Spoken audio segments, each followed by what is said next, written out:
શ્રી કષ્ટભંજન દેવને આજે હજારો ને લાખો જીવોના ઘડવૈયા પરમ પૂજ્ય શાસ્ત્રી સ્વામી શ્રી હરિપ્રકાશદાસજી સ્વામી, આપણી સભામાં ઉપસ્થિત પૂજ્ય સુખદેવ સ્વામીજી, વંદનીય બ્રહ્મનિષ્ઠ પૂજ્ય સંતો, આ સુંદર મજાનું આયોજન કર્યું એવી આયોજક સમિતિ, આની અંદર ફૂલ લઈને ફૂલની પાંદડી રૂપે યશસ્વી યજમાનો બન્યા છે એ તમામ યજમાનશ્રીઓ, આપના ધન સંપત્તિથી આજે લાખો યુવાનો ભગવાનના માર્ગે આજની રાત્રે ભજન કરશે એવા તમામ ભાઈઓ તથા બહેનોને ખૂબ ભાવથી જય સ્વામિનારાયણ. વાલા ભક્તો, આપણે વૈદિક સનાતન સંસ્કૃતિ, મંદિરોની અંદર જવું, કથા શ્રવણ કરવી, સાધુ સંતો બ્રાહ્મણો વેદ ગૌ માતાને આદર આપવો, સન્માન કરવું, પૂજા કરવી, એ આપણો આધ્યાત્મિક વારસો આવા કથાના માધ્યમથી આપણી આવનારી ભાવિ પેઢી તૈયાર થતી હોય છે. આજે લાખો યુવાનો પૂજ્ય શાસ્ત્રી સ્વામીના માર્ગદર્શન નીચે તૈયાર થયા અને ભગવાનના માર્ગે ચાલી રહ્યા છે. આની અંદરથી નિર્વ્યસની સમાજ તૈયાર થાય છે. આજે અમને કહેતા ખૂબ આનંદ થાય, સાળંગપુર ધામની અંદર ખૂબ સુંદર મજાનો ભૌતિક વિકાસ થયો.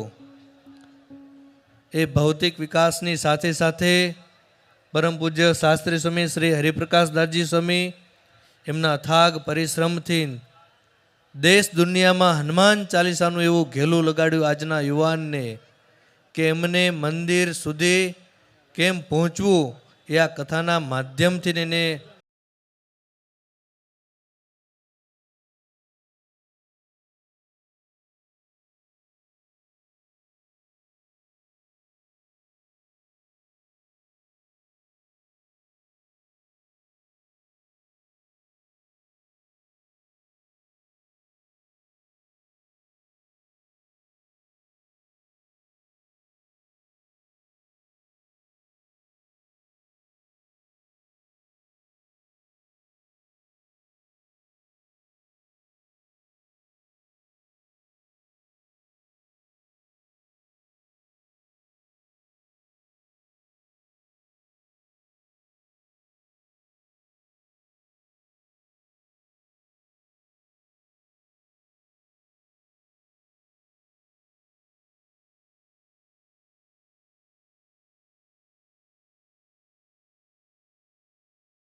આજે આની અંદર ફૂલ લઈને ફૂલની પાંદડી જે યજમાને સેવા કરી હશે એનું હરિકૃષ્ણ મહારાજ, લક્ષ્મીનારાયણ દેવ, કષ્ટભંજન હનુમાનજી મહારાજ અનંત ગણું આપશે.